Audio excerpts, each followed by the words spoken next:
Yeah. Also, Eldritch Cannons. That's what they're called. And then, like, Warlocks, they're Eldritch Invocations and Eldritch Blast. So it's like, there you go. They all use the word Eldritch.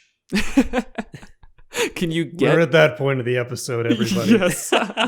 Welcome to Monsters Multiclass, your Dungeons & Dragons fix. I'm Kevin Odie. I'm Jared Bornagle. And I'm Will Melton. And we'll be hanging out with you for a while to talk about anything and everything D&D related. On this episode, we are taking a look at the Artificer Warlock Multiclass. So let's dive into it.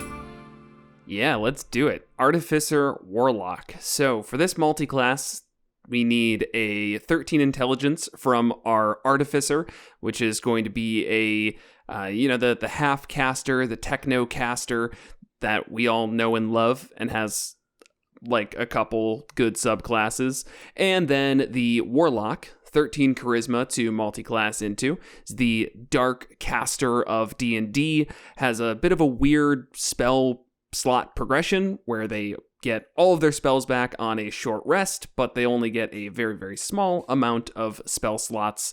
And we've got obviously two separate casting abilities here, intelligence and charisma. It's I don't know, strap in. It's going to be a fun one. I'm sure we'll come up with something. First thoughts, let's hear it from Kevin. What do you got? Yeah, I am struggling with this one. I think there could be some cool flavor that you could do, which I'm sure we could talk about mechanically. And yeah, you teased one on Twitter, which was really cool. That sparked some stuff as well.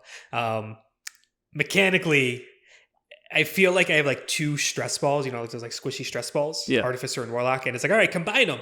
And I'm just like trying to like mush them together, but they're just stress balls. They're just like pushing off each other, forming around each other. And then when you stop, they're just poof, two individual stress balls again. It's just not happening. Definitely. The mechanical synergy just isn't really there. Even if we take away the fact that we've got two main spell casting abilities, even if we take that out, if we made them both intelligence, which is a common thing with Warlock, people will have Warlocks be intelligence casters instead of charisma. It's fine. I like that. I'd even entertain that with this if somebody really wanted to do this for a character concept. But rules is written here. There's just not much that you get out of combining these. There's no magical secret that just gets unlocked if you make it this one particular way, and now you have like an OP build in some way, or even just like a new and interesting play style. Right. It all just feels like, I think that metaphor was actually perfect. Just two stress balls getting squished together, but they're always, no matter what you do, feeling like separate entities. Will, do you have anything to add on to that? No, I think you're probably spot on about this. We've always said the Artificer is not good for dips. The Warlock is good for dips, but when you look at what you're getting, it's not that interesting. Even the legendary default Hexblade answer doesn't bring a whole lot to the table. No, and let's even start there with what you do get just off of the dips, because when you multi-class into another class, yeah, that's how that works, you do get a couple of things at first level just from the class itself. Big one for the Artificer is you don't slow down your spell slot progression if you are a full caster, because they get, at first level, full amount of spells. Half their level rounded up. Thank you. When you multiply, that's where everyone else is rounded down. Right. With Warlocks having their different spell casting and their pact magic, that does nothing for them. Right. They do also get medium armor and shield proficiency, so that is something, but there is no reason that somebody should dip into Artificer for medium armor and shields. If you want that, there's like 18 different ways to do it, and that's the worst one. Even just a feat would be better. But it is a thing you get. It's yes. like, all right, that's a little nice, I guess. Right. Unless you went a Hexblade Warlock, then you get it anyways. That's true. Dipping into Warlock, you get light armor and simple weapons. So from Artificer, literally nothing. And at first level, that's about it for the Artificer, though. I mean, you just don't get anything from a one-level dip there. Right. I mean, if you're planning on mainly being Warlock, but start Artificer, you get con saving throws. Constitution, which is kind of nice for concentration checks, I guess. Yeah. Little something. It's such a little something that's like, yes, we can bring it up, but it's not like you're really benefiting from it even. It's more of just like, if you're going to go about this, here's one little cherry on top of the shit sandwich. But you get magical tinkering. You can make an object shed bright light in a 5-foot radius and dim light for an additional 5 feet. As warlocks are always complaining things. That they just don't have their magical tinkering. Right. Yeah. Basically, first level Artificer ribbon ability, do stuff on that level. It's kind of like just a written in prestidigitation. And then, the main thing they get is their spell casting. So I guess you get some more spell access. But any spell you get is going to be based off intelligence for Artificer spells. And then you do still have the weirdness that we talked about in the Artificer Bard episode of the spellcasting focus, which there's ways to solve it, but it doesn't need to be solved. That is, Artificer spells require the Artificer focus, which is either Thieves' Tools or some sort of Artisan's Tools. Material components can't do it like that. They have to use something like that. Warlocks then either use material components or an Arcane focus. So just like if you just go one level in there, that's tough to deal with. You got to fumble 2 focuses and switch around and deal with like cluttered hands, I guess. I don't know. Yeah, that's a good way of putting it. Cluttered hands. Yeah. Yeah, if you go further in Artificer, if you go like the Armorer, you could use your Armor, yeah, as the spellcasting focus, and so you don't need to hold stuff, so you could do that, and then plus whatever your Warlock is. Or if you go far enough to get Infusions, which is just 2nd level, you could use an Infusion as a focus as long as... But then you would need to pick an Infusion that could also be your Arcane focus. Otherwise, it's all moot anyways. Yeah. So it's messy. It could be solved, but it's messy. So the only thing that I will say for all of this is that Warlock dipping into Artificer, you do, depending on the subclass you choose, get some uses of your bonus action that Warlocks rarely use.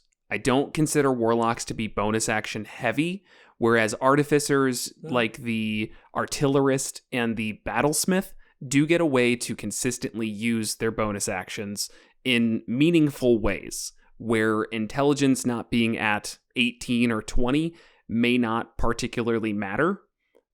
So if we are going to talk about a dip from Warlock into Artificer, I think the only thing that is even possible to make this work is doing at least 3 levels into Artificer, which is kind of asking for a lot, and a couple of dead levels at that. Keep in mind, Hex, the Hex spell is all bonus action. When I played a pure Hexblade Warlock, I actually felt really burdened by my bonus action between moving Hex around, or I had I think it was Maddening Hex invocation, where as a bonus action you could cause whoever's Hex to take damage, and there was a third thing I had a bonus action for. Sure. So there are definitely Warlock builds that do utilize it. That's a fair point. I would then say that if you were going to do this, avoid those invocations, and don't bother with the Hex spell. I mean, Hex is pretty good. It adds, a D6 damage to anytime you hit somebody with an attack.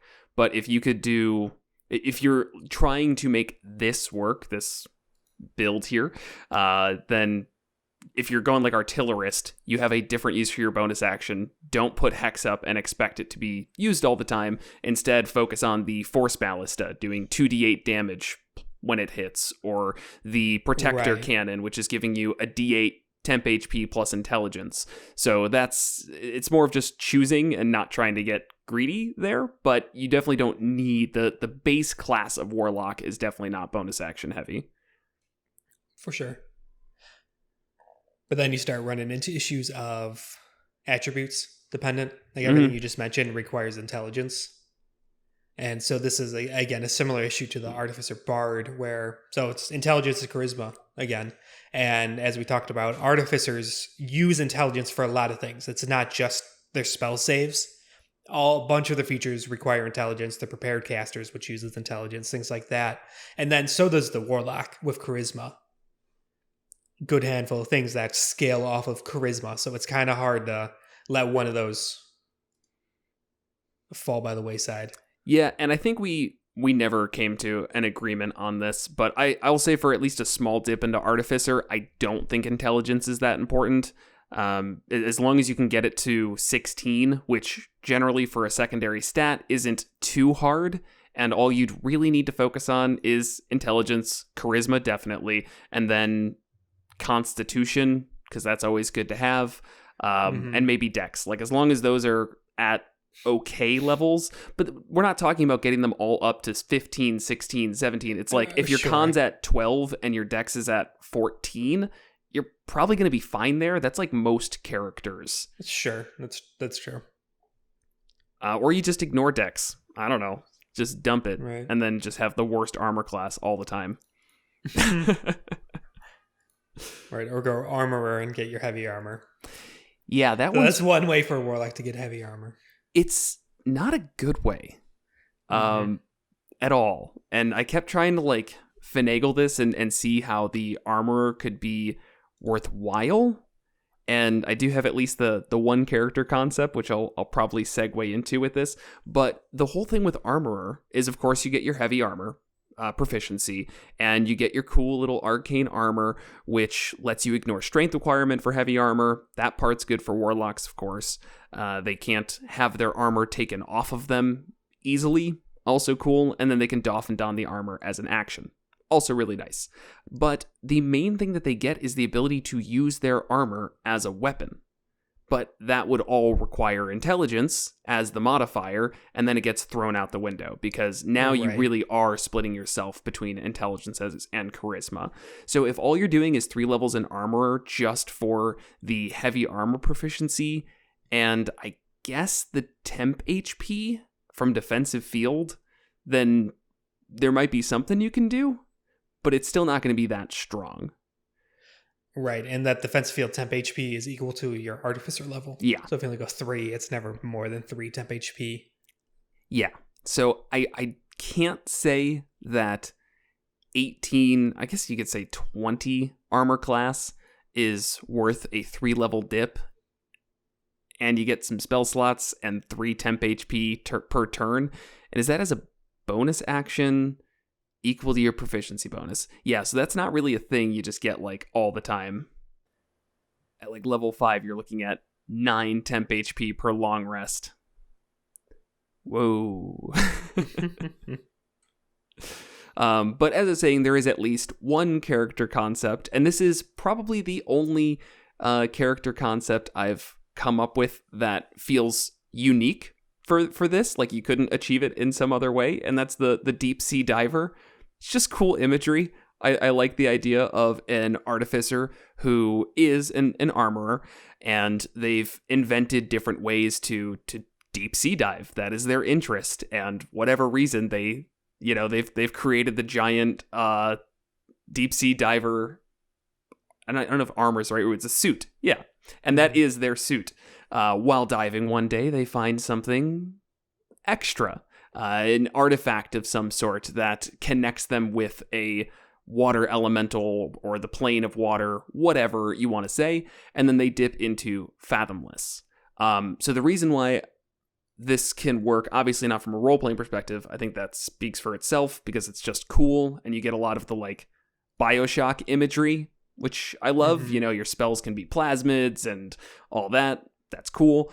But you also get the bonus action from the Warlock in this case. The Fathomless's tentacle ability is usable a number of times per day based on your proficiency bonus, not your charisma or anything else.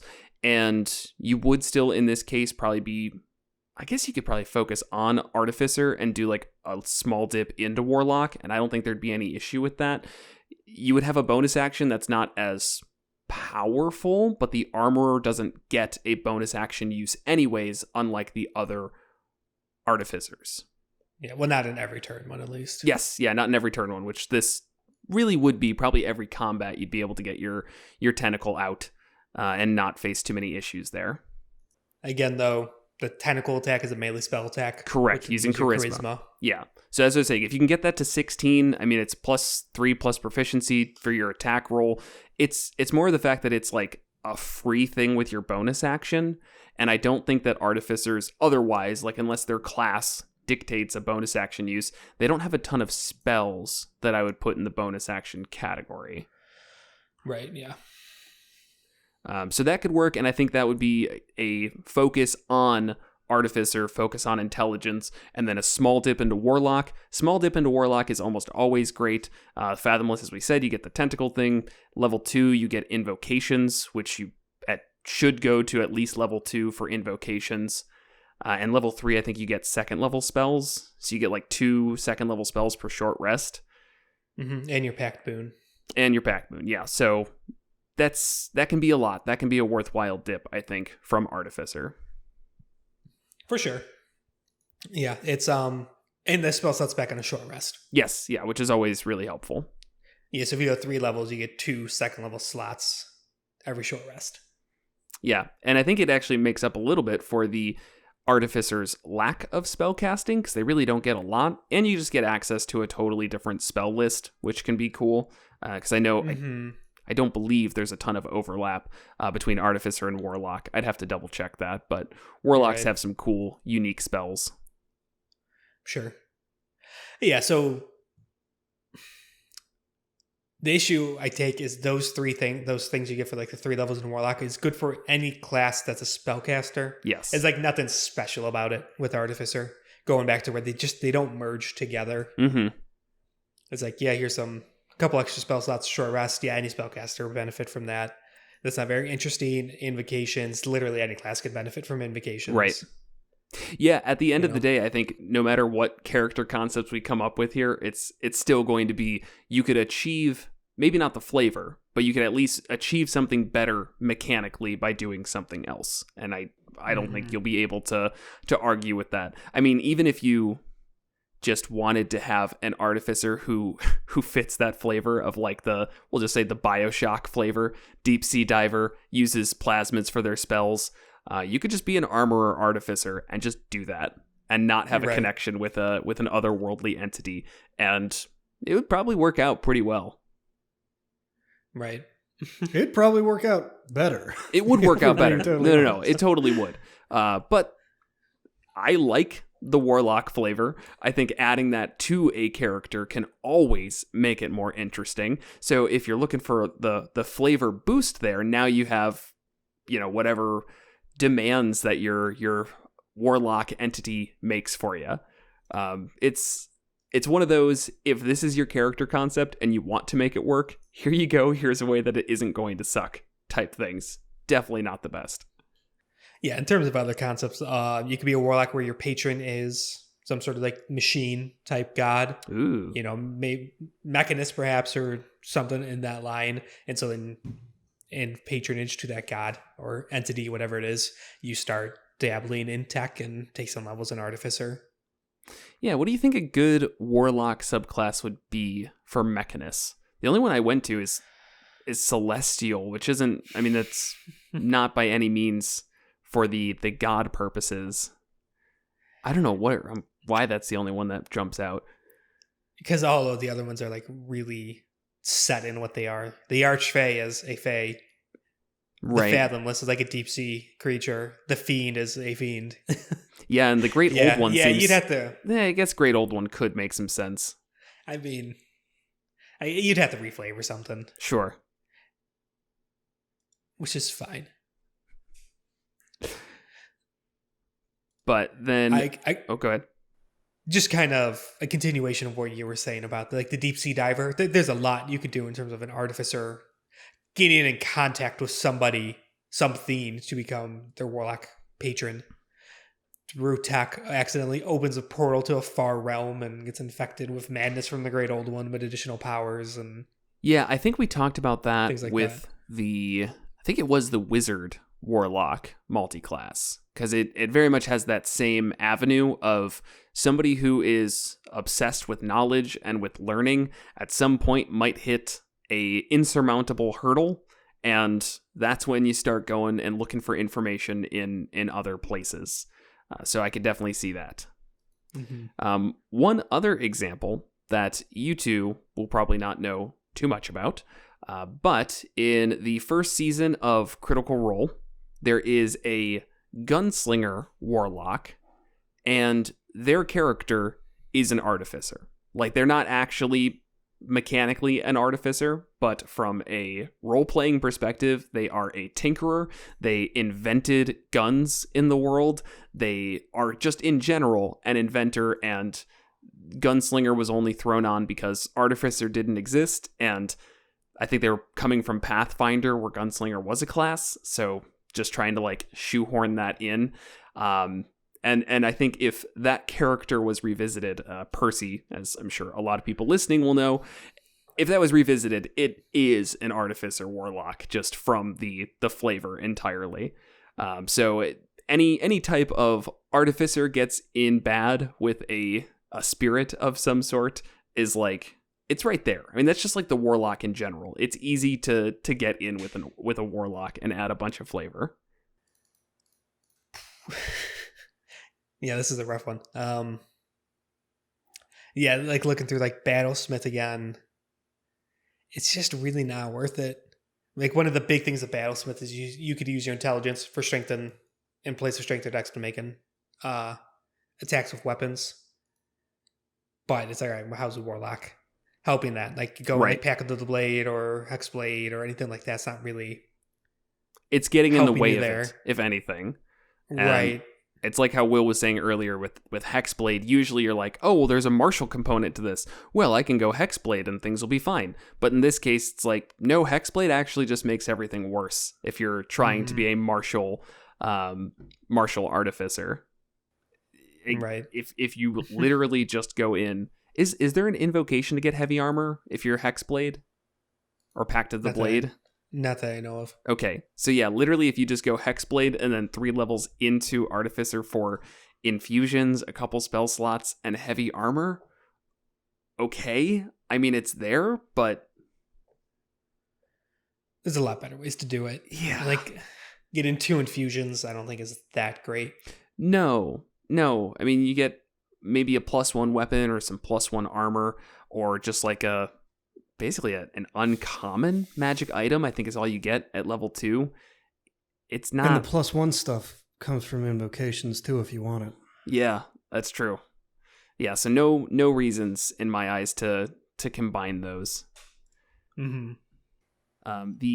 And same thing even say with Battlesmith going into this more, you also get your Steel Defender, and the Steel Defender is good. And if your campaign is maybe only going up to level like 8 or so, then I could see a 5 Warlock, 3 Steel Defender Artificer being okay.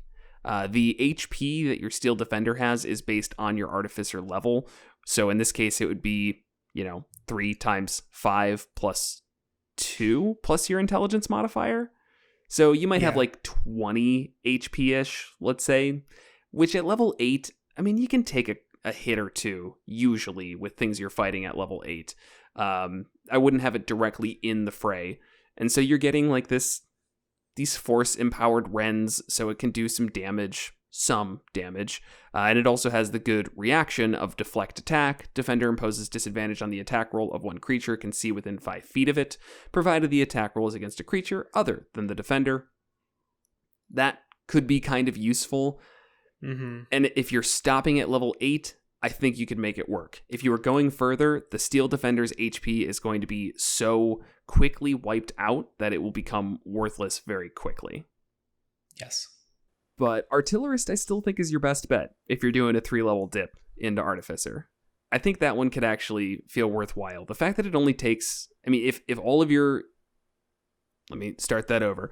You were talking about how you get the weirdness of having to switch which focus you're using, and you've got to... What did you say? Something about the hands? Shuffle hands? I don't remember what I said. It doesn't matter. Full hands. Crowded hands. Crowded hands, yeah. If you're only using your spell slots to like bring your Eldritch Cannon back and first level spell slot, give me another Eldritch Cannon, get me another Eldritch Cannon, then I think that could be all right. And again, sure. You have an all right use of your bonus action. Maybe you're even just using it for that protector, getting your temp HP, and then the 2 invocations. It's okay. I mean, I don't think that's stepping on anything, unlike some of these other ones where you're really going to be fighting with intelligence versus charisma, or which stat you attack with. That would be straightforward. Sure. I could actually... So Eldritch Cannons, you get a free one, and then after you use it, you could spend a first level or higher spell to get others. The Warlock does kind of actually merge with that nicely. You're mainly Artillerist, and you take 2-level dip into Warlock. So you get your Pact casting, which comes back on a short rest. At 2 levels, you get 2 first level spells, which is really all you need. You could pick some couple invocations for flavor and neat stuff that you could do. And then there you go. It's less of a burden to bring back your Eldritch Cannons. It's almost like 2 free ones per short rest. Sure. It makes that explosive cannon a lot more interesting too. If you get to 9th level Artificer, and at that point, you can do that as an action, command your cannon to detonate if you're within 60 feet of it. Doing so destroys the cannon, and creatures within 20 feet make a dex saving throw, taking 3d8 force damage on a failed save. As like a first level spell, basically, is all that would take, and an action. I could see doing that a couple more times when you've got those at quick disposal. Yeah, 2 per short rest, yeah. Okay, there's something. That's a little neat. I do also like the idea of like the kind of warlocky, sort of edgelordy person who's commanding also sentient cannons on the battlefield. Oh, they're sentient cannons now? Hey, you know what I mean. All right, okay. Maybe sentient's not the right word, but... Well, if you went with the Mechanus idea, then it definitely would be sentient ones. Yeah. If you just had like Mordrons basically appearing on the field for you as your little cannon monsters. Right, and they just have like these like hand cannons that are way too big for them. Right. So that's good. Also Eldritch Cannons, that's what they're called. And then like Warlocks, they're Eldritch Invocations and Eldritch Blast. So it's like, there you go. They all use the word Eldritch.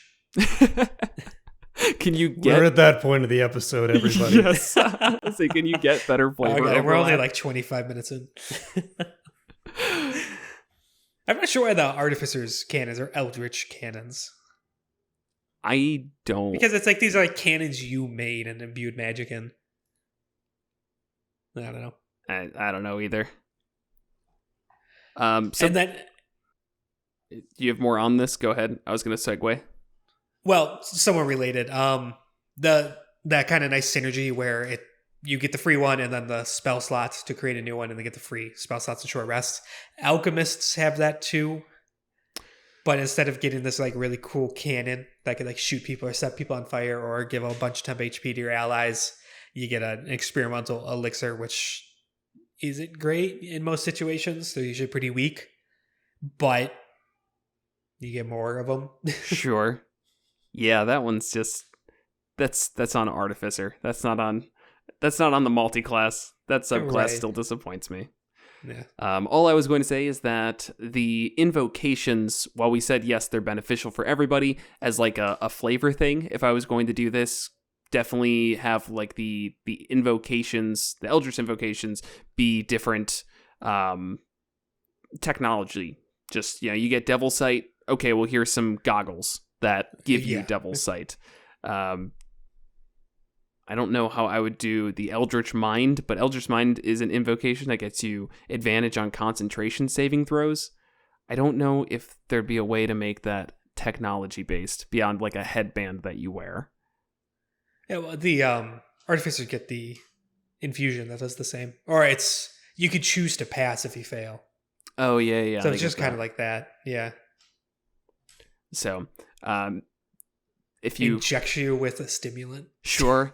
That's cool too. Make you focus. A stimulant that you just get a couple of per day. Right. It doesn't have any lasting effects and just helps you out for the round. Yeah. It doesn't matter. No. Yeah. Well, this is going to be our shortest episode ever. I got nothing else. It might. In terms of multi-class discussions, yeah. It might be. Any Warlock subclasses really sticking out at you? So you talked about the Fathomless. Yeah, the Fathomless, definitely. The Genie. Oh, sorry, I talked over you. But. That's okay. Yeah, the Genie was actually one I was going to say, just because it doesn't get in the way of anything with the Artificer. But that's it. And you could, instead of like if you really want to strip the flavor away, instead of you like giving the genie's vessel the genie's lamp or whatever it is, it's something you built. Oh. Okay. So, you know. That's pretty good. So you make a device to capture a genie and then gain this power. Yeah. That was just one of your goals. You just thought it was the thing you could do, and so you did it. Boom. Right. And so then you get the genie's vessel on you, and then the bottle of the respite of like the demi-plane that you could disappear into. Genie's Wrath would be useful for an Artillerist. Once during each of your turns, when you hit with an attack roll, you could deal an extra damage to the target equal to your proficiency bonus. And so like the Artillerist's like Force Ballista is, let me just make a ranged spell attack. So that's you hitting something with an attack roll. Okay. Cool. That's nice. Some extra damage. Yep. I like it. I definitely think the flavor-wise, the fiend is perfectly fitting, because that would be, you know, like maybe your artificer has gotten into debt trying to like fund their inventions and whatever their crazy machinations are, and when they get confronted by collectors, they are offered a deal from somebody on the street, and they're like, "Hey, I can get you some money. You want 1,000,000 gold? Sure, no problem. I'll pay him off without issue." And then boom, now you're in a pact with a devil, and good luck dealing with that. Hope your inventions actually make something so you can pay your way out of the contract. Alternatively, they did have a campaign book that was a combination of hell and motorcycles. Is that just your if they don't pay up? No, I mean, like, who makes these motorcycles? Probably artificers. Oh, that's where you're going. Is that with what Descent into Avernus? Mm-hmm. Yeah, Descent into Avernus, whatever. Yeah, I mean, there's definitely that. Mechanically speaking, it's a little bit tough to swing because they're like just the most ridiculous things I've ever seen in official D&D material. The demon bikes, the devil bikes. Yeah, the demon bikes, the like APCs, the ones with like machine gun turrets on them. It's right. It was a strange. And they run off of soul coins, don't they? Yeah. Yeah. Okay. Yeah. Obviously, we haven't read that campaign, but it sounds just insane. Yeah, but from a mechanic standpoint, you get Dark One's Blessing, and that's really it at first level, which isn't bad, but it really needs a high Warlock level in order to feel worthwhile. Yeah. So when you reduce a hostile creature to 0 hit points, you gain temp HP equal to your charisma plus your Warlock level. And so it's it's not when like it happens around you. I think that's an old bit of design that probably wouldn't have been passed. Because there are things like that, other subclasses that have abilities like that, and it's like when something is reduced to 0 hit points within 30 feet of you, it triggers it. Yeah, that's the interesting thing. This old design, like it is on you, but it's unlimited, and it's got no range attached to it other than what you can do physically as a warlock. So it's kind of the lack of stacking on the temp HP, though, just would make this not worthwhile for a multi-class dip. Because, I mean, again, if you get your charisma modifier at 3 and your warlock level's like 2 or 3, you're getting 6 temp HP. I mean, that might be good for a couple levels, but that's not much. So the unlimited aspects of it are great for a fiend warlock, yes, but for an artificer warlock, nah. What sucks about Hexblade not working out is that is definitely good flavor of like a artificer making their own sentient weapon that even if you don't want to go with the whole like pact between them aspect, if it's just like they make this really awesome weapon that is their like, I can't think of a good example of this, but somebody making a sentient weapon. That's it. They made their own. That's really cool. I like that flavor, but it's just really conflicting mechanically, and I could not recommend that.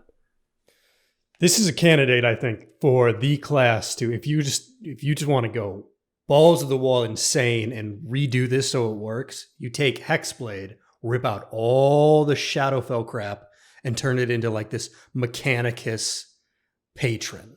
You are in this relationship with like a fortress on that plane of existence, making things. Oh, like you're their their forge. You're the one who makes things for them or need to make things for them. Yeah. And then you also go test them. Yeah, and then you just tear all this stuff out. A Cursed Spectre would be some kind of machine ghost. You could make it work. And then you'd have to change, the core of it, which is the charisma being your attacks and damage.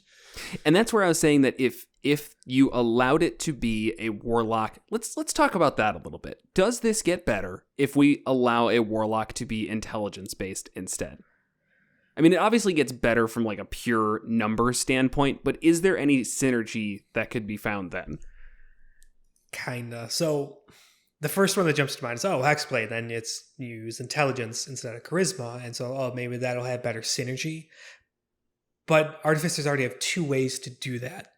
And if you went the Artillerist route, where you get so in addition to the Eldritch Cannons we didn't talk about this episode, then at 5th, instead of extra attack or anything like that, they get they're it's like an Eldritch Wand or something. I don't remember the exact name, where their Artificer cantrips give cast through it are souped up. They're more powerful.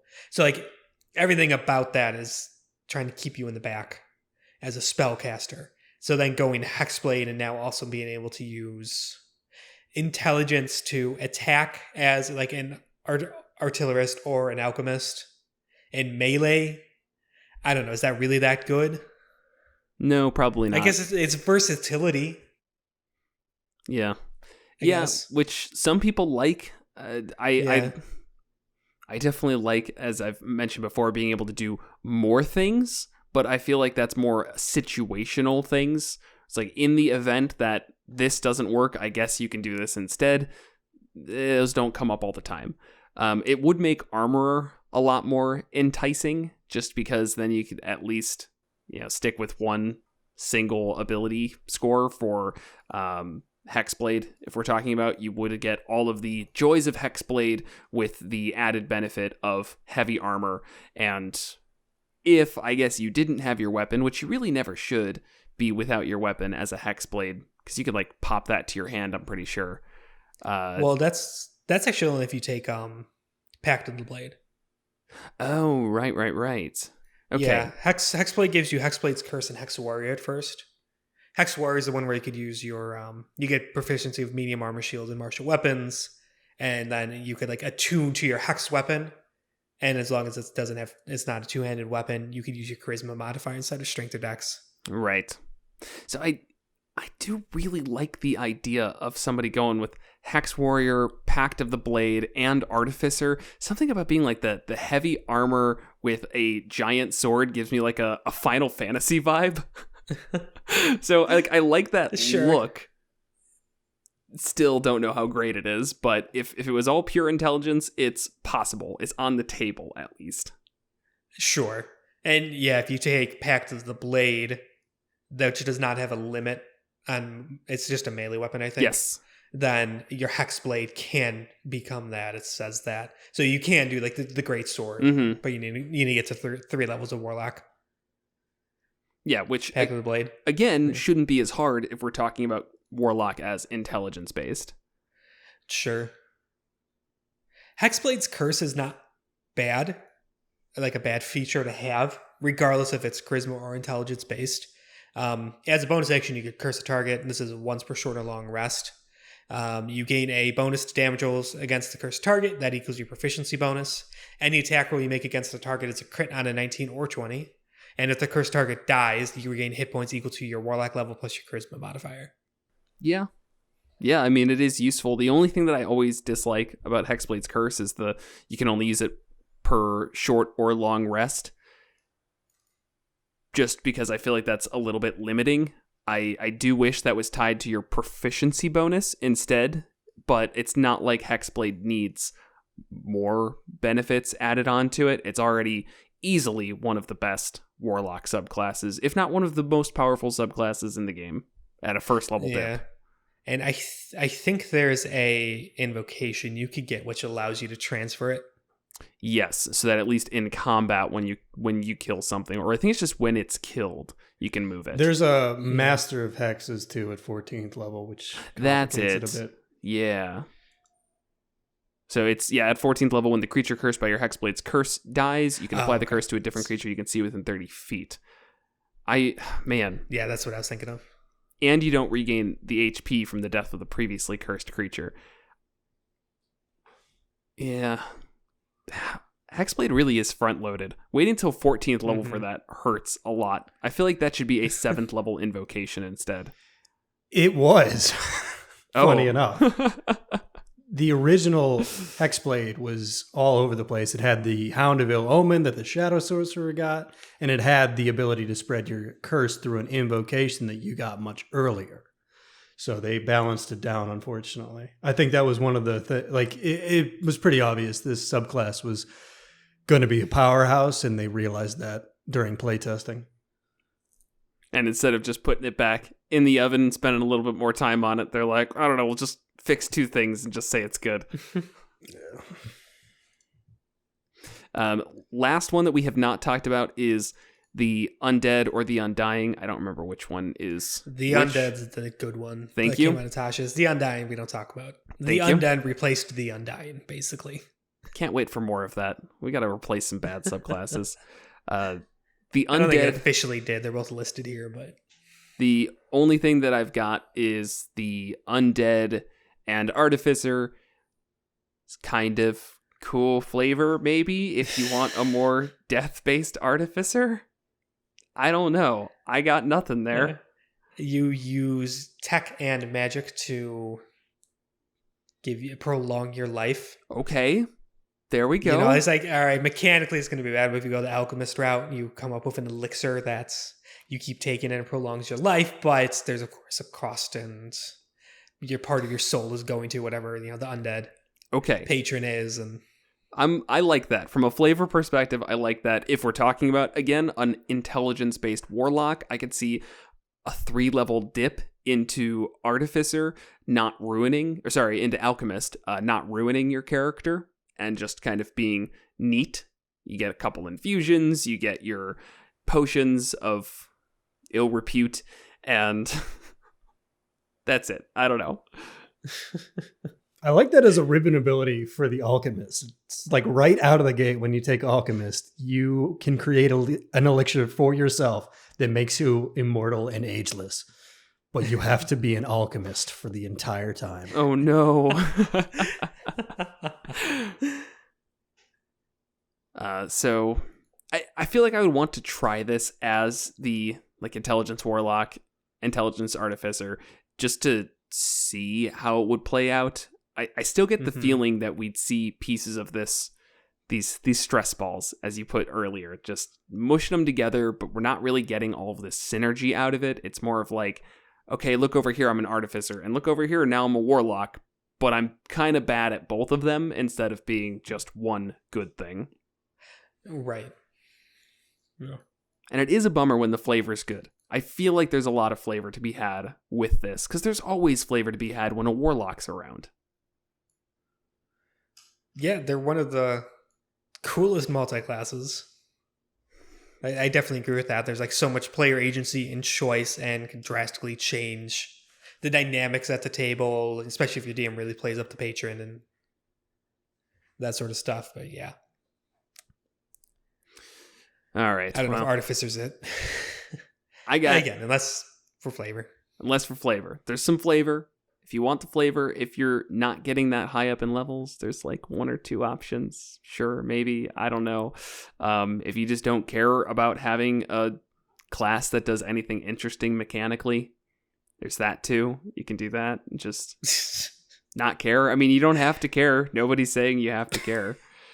Yeah. The takeaway for me here, I think, is Artillerist mainly to 2 in the Warlock for the recurring spell slots, and an invocation or 2.